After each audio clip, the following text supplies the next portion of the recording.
Most of the attackers had been recruited from the Moranga wing of the Mau Mau, as it was felt that the local Mau Mau would have spared their relatives and the people they knew. Events leading up to the Lari Massacre started out as early as 1900s when members of the 10 Mbari or sub-clan families were evicted from their land in Tigoni by the white settlers, initially without compensation.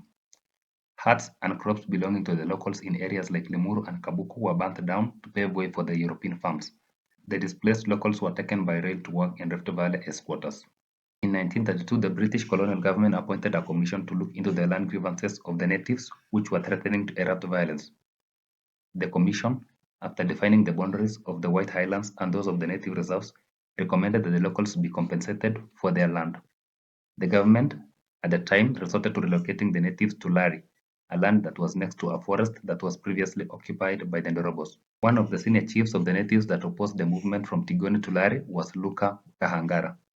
Later, Kahangara collaborated with the colonial government upon being promised power and wealth, and he accepted that these people be relocated to Lari.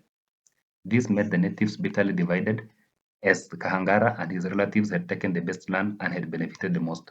After being made the chief of Lari, Kahangara used crude methods to collect taxes from the natives. By the late 1940s, the land in Lari had exhausted and the natives were being settled in Deya, a land that was virtually barren. Home guards and chiefs that collaborated with the colonial government were identified and despised by the natives because they had betrayed them and those that had taken the oath of the Mau Mau. On the night of March 23, 1953, a gang of more than 400 Mau Mau congregated in Kishugo, from where they spread out and surrounded the homes of the chiefs like Chief Kahangara, Chief Makimei, and other non-loyalists to the colonial government. Their huts were set on fire while their families were still inside, and those who attempted to escape were butchered with machetes, not sparing women, children, and the elderly. Chief Makimei managed to escape following a tip-off by the relative of his wife, but Chief Kahangara wasn't lucky. It is estimated that over 120 people lost their lives following the massacre. The following day, the British government rounded up thousands of native Africans from Lari and the surrounding areas, leading to a loss of over 400 lives in a retaliatory attack. Many of these Africans were transported to Githunguri, where they were executed in public as a warning to those who wanted to plan acts of violence in future.